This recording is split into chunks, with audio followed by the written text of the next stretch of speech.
Tails and Scales, The Empty Throne, Chapter 23, The Lost Alpha Prince Rises. Silvus stands alone in the throne room, in front of the stairway to the throne itself, looking depressed. He holds a locket he collected from his mother, who passed away. Turns out, it is a ring she received from his father, who was the Alpha King Sulthur himself. He continues to look at the ring with a lot on his mind.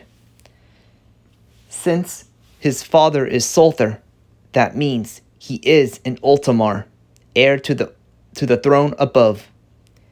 As much as he wants to be happy at such a revelation, he cannot, as the death of his mother weighs heavy in his mind. The fountain of the mist core continues to echo like the sound of a waterfall in the room. Osea, Eiko, and Fi are seen standing by the throne entrance tunnel, looking at Silvus with worried looks. Osea holds her claws together with a conflicted expression, while Eiko and Fi hold claws, still keeping their gazes on the lone raptor in the middle of the room. Poor Silvus. He must be so broken. Losing his mother? I know such a feeling from when I lost Daddy. Fi comments, beginning to sob, knowing Silvus' pain, as she tightens her grip on Eiko's claw. Auntie Silvera was his only parent. Well, my dad is like a father to him, but still, damn, Eiko replies, while keeping his eyes on his depressed cousin, who just stands there. Do you guys think we should do something about him? Osea blurs out, forming a heartbreaking tear in one of her eyes, worrying about Silvus' well-being. I am afraid the best you hatchlings can do is give him space. All three turn their gazes to see Arcus approaching them with his staff, making them bow, including Fi in respect. Art Sage, we are just worried about my cousin, as he really wanted to save Auntie throughout his journey to meet you. Eiko tries to explain like a professional to his boss or lord. No need for formalities, Sir Vessel Eiko. However, how about you go with your fellow knights and train while you, Fi? I want to go with Iki and see him train. Fi finishes for Arcus, standing up, who, in turn, looks at Eiko with a raised brow. Eiko tells Arcus that he and Fi became a questionable couple due to being different creatures, before Arcus gives him an awkward yet approving nod for them to flee. Arcus turns his attention to Osea, who is looking at him, waiting for what he has to say to her. As for you, young Anvar Osea, how about you join with Sage Gorm and tell him what is going on, as he was your one-time private tutor before being replaced by another. With all due respect, Earth Sage, I'm still worried about Silvus. Osea turns her head to Silvus, looking guilty. I just can't help but feel responsible for what he's going through. How so? The reason he was taken is because I was used as a spy by not only my own brother, but the Dark Mistcaster Bylark. Osea explains to Arcus, lowering her head in shame. Bylark? Arcus repeats the name with a heartbreaking voice. Osea seems to have picked up as she lifts her head, looking at him concerned. You know Bylark? She asks him. It's a long story, milady. Go meet with Gorm, and I'll see if I can help the young Silvus alone. Osea takes one more glance at Silvus, looking hesitant. Hoping to put her trust in Arcus, she nods and walks slowly past him to find Gorm leaving the ladder behind with Silvus. Silvus slowly looks up at the throne. All his life, he always wanted to know who his father was, but he never wanted to find out at the deathbed of his mother. He is curious to know if she is telling the truth, not that he doubts her. She would never steer him wrong. He puts away the locket in a carrier bag and walks up to the steps to the throne for a closer look. The throne itself is so big, as if it were built for one who is at least 10 feet tall, 3 feet taller than average raptor. He places a claw on one of the throne's arms to feel the smoothness of the stonework made out of clear amber. He looks up at the 3 triangles with the colored stones resembling the 3 paths of the Alpha Monarch. Red for tyranny, white for neutrality, and blue for benevolence. With a deep breath, Silvus turns around to finally sit on the throne. He closes his eyes, expecting to be incinerated like what happened to one of the candidates from the anointing. But nothing happens. Instead, the throne begins to glow bright. Silvus is amazed at the glow surrounding him, as if the spirits are giving him their own blessing. It can mean only one thing. He is truly the lost son of the Alpha King Sulfur himself. Another question in his mind is why his mother kept it a secret. Until a familiar grandfatherly voice calls out, interrupting his thoughts. Your father meant the world to your mother, you know. Silvus sees Arcus walking up to him, climbing up the steps with a sympathetic look on his face. He even has his claws behind his back. When I first saw you, I always had this feeling that you were not only the son of Vessel Silvira, but also the son of Ultimar Sulthur. Arcus chuckles as he stops in front of Silvus, who remains sitting on the throne. They must have conceived you immediately after they were wedded. You knew? Silvus blurts, surprised that the archsage knew about his parents' relationship. Oh yes, perhaps it was I who wedded them, Arcus replies with a proud smile. Why they wanted to be a secret, I do not know. But all that your father told me is that he wanted to protect your mother. Arcus shrugs his shoulders, with his eyes closed. Perhaps your father sensed something amiss. You said that my father meant the world to my mother. What were they like? Silvus sadly asks, wanting to know more about his parents. With a smile, the old raptor Arcus tells him. Well, Alpha Prince, long ago, during my early years since becoming the Archsage of the Mystatorium, I was also a private tutor to your father, since it is part of the sacred duty of all Archsages, my predecessors, to train future Alpha Kings and Queens in not only Mistcraft, but also to give proper education.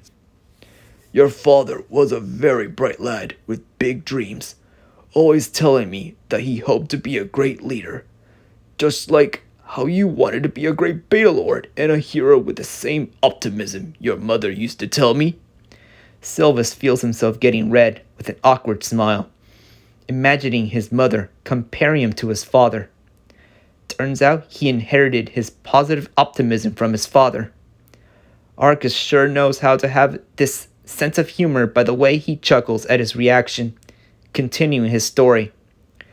Just like you, your father was able to learn Mistcraft quickly due to the taint of Padalot that all the Ultimars have. You, Silvus, and Ultimar have the same taint since the blessing of the champion. Come to think of it, since Sulthur is his father, that means the legendary champion and the hero Magnus are his ancestors. He feels almost giddy at the thought. Right now, he needs to focus, learning more of his parents, especially his mother in her younger years. Silvus reminds Arcus by asking, "What about my mother?" Arcus's expression becomes sorrowful. When your mother was younger, she was very socially awkward. She was never the type to socialize with other raptors due to her fears of being made fun of. Despite her social awkwardness, she proved to be a very good student, so I decided to take her in as another private student. Arcus forms a small smile, turning his attention back to Silvus. When your mother first laid eyes on your father, she hid right behind me. But that seemed to encourage your father's sense of nobility, to believe it was his sacred duty to help her. Surprisingly, he was a very patient around her. He helped her with her studies, practiced mist spells with her, and he even helped her learn how to talk with other raptors.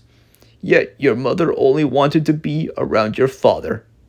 The more your parents spent time together, it seemed your mother was falling more in love with your father with each year. From the way she looked at him, you would not believe how she reacted when your father gave her a unique flower native to here. I even got letters from your father, her father, your grandfather, that your mother would not stop talking about your father. Arcus takes a breath after having a jolly laugh. Silvus looks at him as if he is some crazy grandfather he did not know he had. Perhaps it seems that Arcus really likes to include humor when telling his stories. Of course, another pupil of mine, Bylark, was a different story, Arcus mentions with a heartbreaking tone in his voice. The mention of Bylark makes Silvus growl through his teeth. He would never forget that sinister face. Whether he is the one who poisoned his mother or not, he is the one who poisoned his father and started the war up north.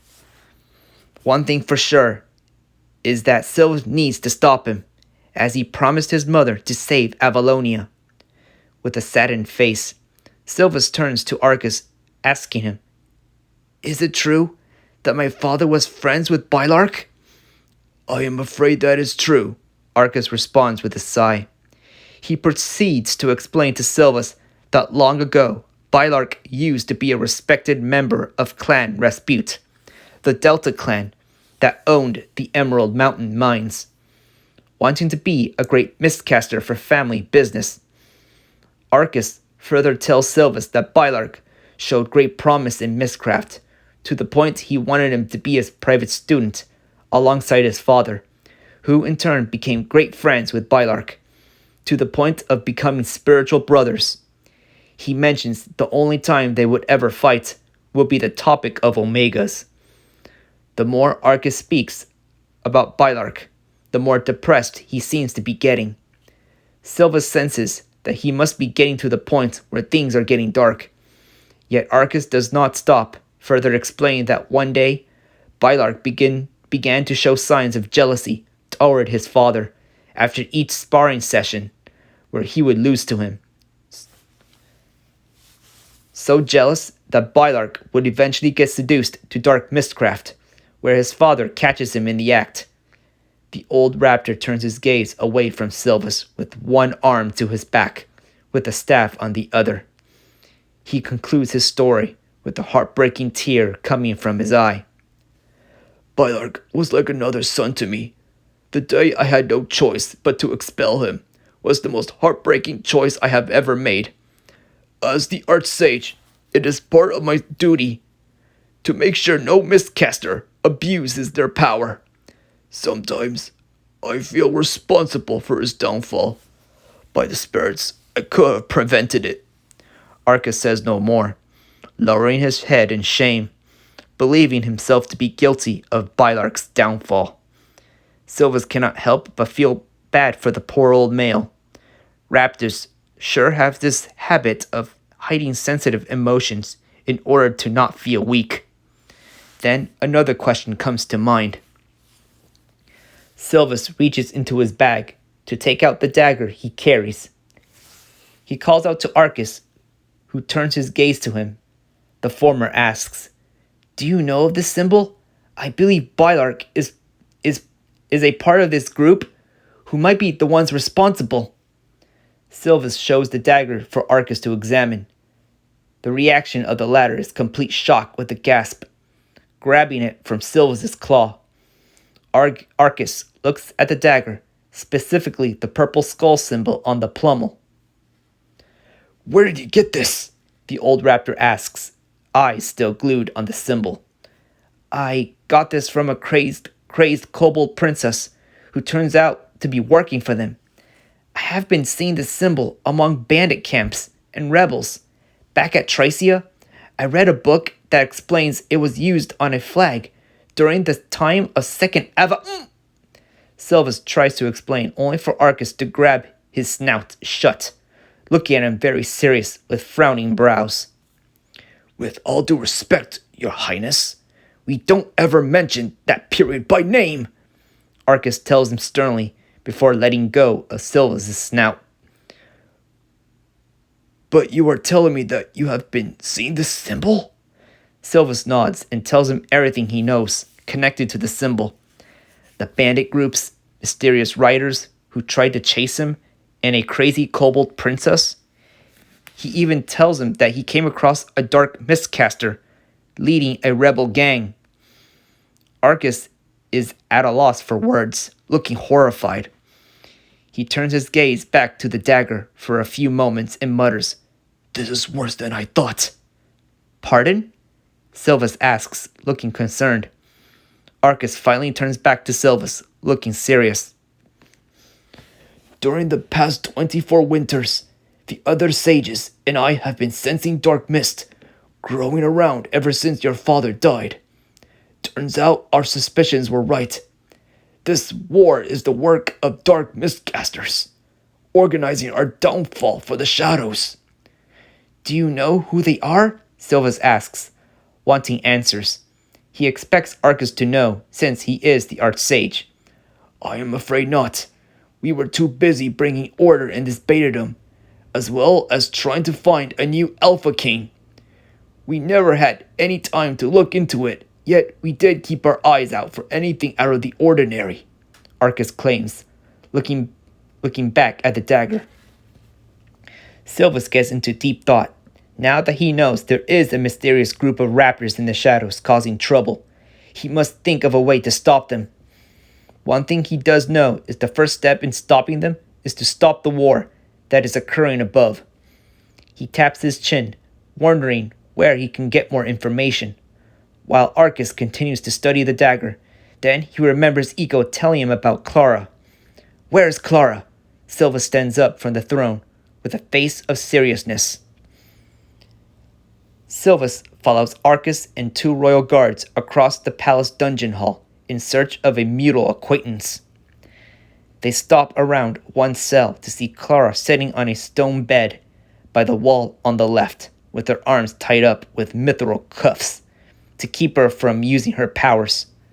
The burgundy female looks a bit surprised at the sight of Silvus, not expecting him to survive at all.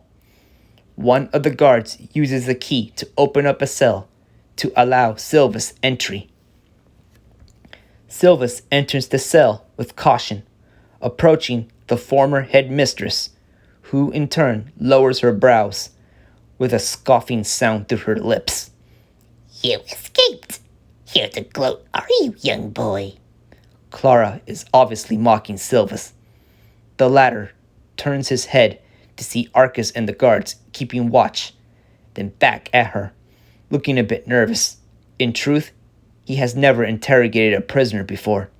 Yet he is willing to get all the information he needs if he wants to save Avalonia from this shady organization. With a deep breath, he begins the interrogation. "I am here to get information," he begins. "I know there is a group of dark mistcasters like yourself behind all this. I demand to know who exactly you guys are and why are you all doing this?" The old hag just laughs like a witch and replies, You foolish boy. I guess you deserve to know some of our secrets. Not to mention, our plan has already been in motion. For so long, you won't be able to stop it. She keeps a smirk on her face, making Silvus suspicious, wondering whether she could be lying or plotting a trick. But he needs to look strong if he is ever to go anywhere. He can always use a spell if anything is needed. My little group of friends has been around for like a millennium. We were founded with the purpose of revenge. Revenge for what? Silvus threatens, keeping a serious face with lowered brows, only for the witch in front to snicker. Revenge against the fools who demonized us for years. Our master has promised to bring back the glory days. We are called the Necromancers. The Necromancers are an old organization of dark mistcasters, as you call us, under the great teachings of our master named Necrosis. I will not tell you who Necrosis is, as I will not betray the most important secrets. Then what exactly are you raptors hoping to gain in this war you created? Silvus demands further. To weaken your kingdom, of course, Clara says, as if Silvus already knows the answer. Well, Bylark is doing this for his own agenda, but he too is a good asset to our cause. And I am guessing you wanted me dead because I am royal blood? Silvus crosses his arms. Clara once again laughs like a wicked witch, telling him that it is not just she who wants him dead, but her group, the Necromancers. Then she goes on to tell him that they know who he is and states that he being related to the champion of old makes him a threat to her masters. Until a voice calls out, interrupting them. Archsage, I have dire news! Silvus turns his head around to see Arcus and the two guards turn their attention to a messenger, running up to them, looking exhausted. What is the meaning of this? Don't you see we are in the middle of an interrogation? Arcus rants like an old male, slamming his staff on the ground. The messenger kneels before Arcus and tells him, I fear that Tricia is on the verge of being conquered. What? All the raptors present gasp, while Clara only laughs, mocking the males in front, earning a glare from Silvus. As I said, boy, you are too late to stop it. Not that I have something to say about it, Silvus mutters, ignoring the boast from Clara, as he follows Arcus and the guards, who in turn lock up the cell to make sure the prisoner does not escape. Located down the first floor of the north wing of the palace is a grand circular chamber where members of the Mystatorium conduct their meetings. All the known high-ranking miscasters wear different colored robes, are sitting on the stone benches, while at the center round table sit Silvus, Arcus, and the other sages. They all have their eyes on the messenger, who stands by the round table explaining Tricia's plight. The messenger tells the Mystatorium that despite the might of Tricia's forces for being a big betadom, Manchester forces are still able to slowly gain territory for being better equipped. The current state of the war as of now is that Manchester rebels now holds half of Tricia, putting Jurassic at risk. It does not sit well for Silvus. The Mystatorium speak among themselves with voices of anxiety. They fear if the rebels manage to conquer the entire eastern betadoms, they will be next. The Mistcasters, who wore purple for Tricia, red for Creston, and green for Jurassic, were more anxious, worried for their loved ones. The ones who wore Maglo blue and Manchester orange stay quiet, with uneasy faces since their betadoms are already conquered. Done with delivering the message, the messenger is allowed to leave, with two knights guarding the door, opening them, and letting the messenger through. Arcus, who sat on the largest chair by Silvus, spoke up. Fellow members of the Mystatorium, not only that we have underestimated the rebels, but there is even more dire news. Silvus could hear all the mutters from the other members of the Mystatorium, filling the chamber with an atmosphere of fear. Can't say he blames them, based on what they have heard. He looks around to the sages, who also show faces of fear, yet stay silent, allowing Arcus to speak. For the past 24 winters, we have sensed a dark presence rising in the kingdom, based on the information that our esteemed guests have provided to me. Arcus gestures to his claw to Silvus, who in turn makes a small bow, while the non-sage members are just wondering who exactly he is. As it turns out, an old enemy of ours are emerging from the shadows. Everything is happening in our kingdom is the work of dark mistcasters, Arcus announces as the entire room gasps in horror. He is speaking the truth. Silvus speaks up, earning attention from the crowd. And how do you know this? Sage Furnace of Magalo asks him. In response, Silvus gets up from his seat, walking to the front of the round table so he can be seen by all the members present. Before he makes his speech, he debates whether he should tell him that he is the son of Sulthur.